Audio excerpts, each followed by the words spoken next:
of Krishna Janmashtami. It's the day that Bhagwan Krishna appeared on earth in the form of this divine being on earth in order to bring light to the darkness, in order to gift us, not only those who were alive at that time, but all of us since then, the sacred and divine darshan. And of course tonight we'll pray, we'll chant, we'll sing until late in the night, the time when Lord Krishna actually appeared in the darkness of night. But as we celebrate his appearance, as we celebrate the amazing gift that he gave us by coming here in form onto earth, we have to take into consideration the messages that he gave. What were his messages? What did he teach us? And how does it apply to our lives right now? Because his messages and his teachings were not applicable only to a battlefield in Kurukshetra thousands of years ago. They apply to every one of us, wherever we are, right here, right now. First and most importantly, his core teaching is to stand up and to do our duty, to fulfill our dharma. It's not a choice of action or spirituality, not a choice of action or prayer, but it's actually both. He taught us, Mam anusmard yudhyacha. It means, remember me and fight the war. How simple. Remember God. Stay immersed in God consciousness and fight the war. Do your duty. Fulfill your dharma. Stand up. And stand up how? Fearlessly. Abhayam.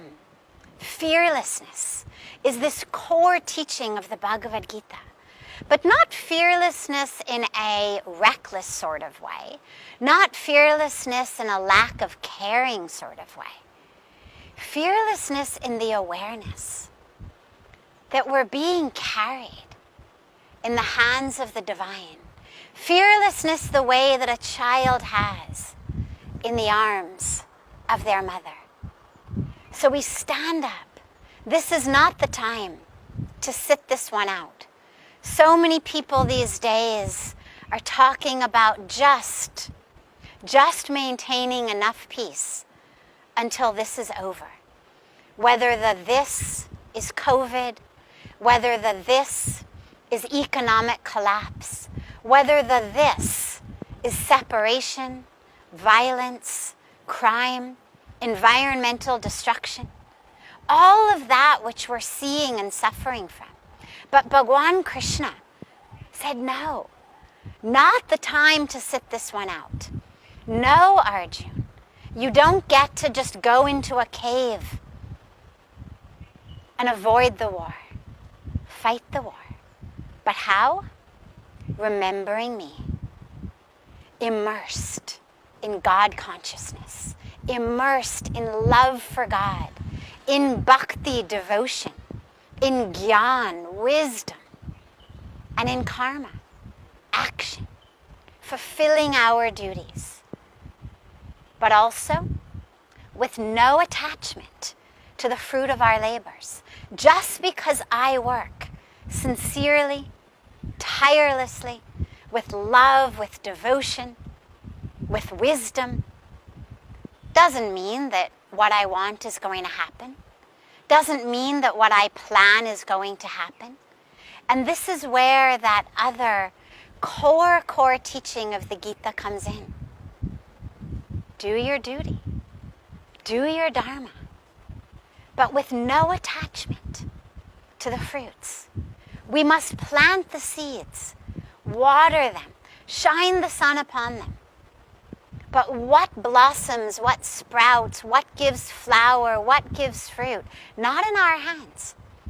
We only have control over our own actions, our own thoughts, our own intentions, our own devotion.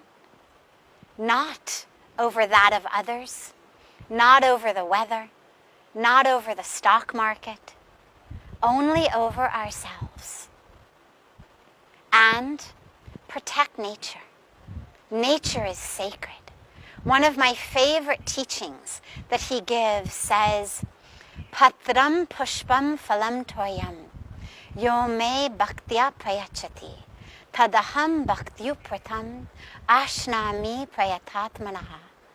And it means, very simply, that whatever is offered to me, offered to God, it's Lord Krishna speaking, whether it's a leaf, fruit, flowers, water, when it's offered with love, I accept it with love. But what I love about the teaching is that out of the 4 things he mentions, they're all natural. Leaves, flowers, fruit, water. He doesn't say whether you offer me a car, a bicycle, a 2-wheeler, a 4-wheeler, a flying machine. He doesn't say whether you offer me a mansion, a hut. 4 things, all of which are nature, which to me means what to offer God? Nature. Why? Because of course God created nature, so why would we offer it back to God? The teaching can mean one thing and one thing only. Nature is sacred. Our leaves, our fruit, our flowers, our water, they are sacred, they are holy. They are that which is worthy of being offered unto God. So protect them, preserve them.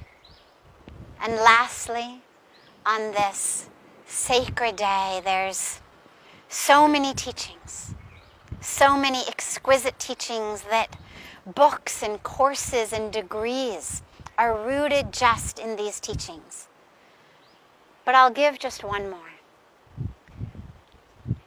On the beautiful day that Bhagwan Krishna came on earth, when we want to give him something, some gift, some something, what does he tell us?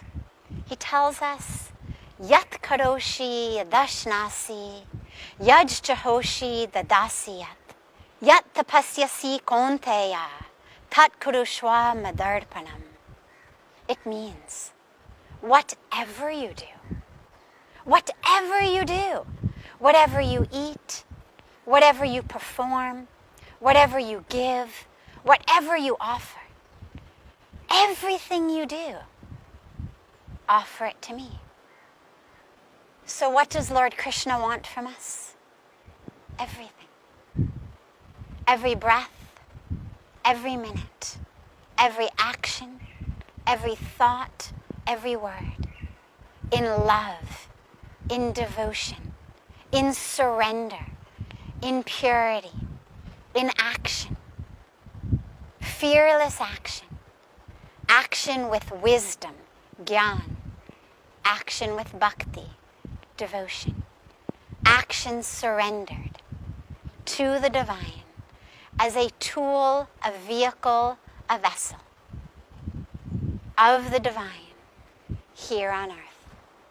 And in his own words, it's the best gift we can offer him.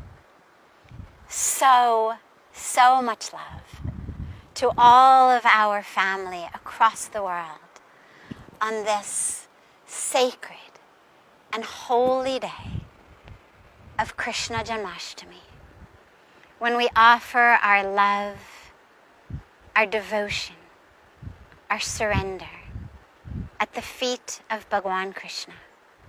And we pray that may our devotion be like that of Mirabai, such that in heart, in mind, in body, may we truly just become one with Him.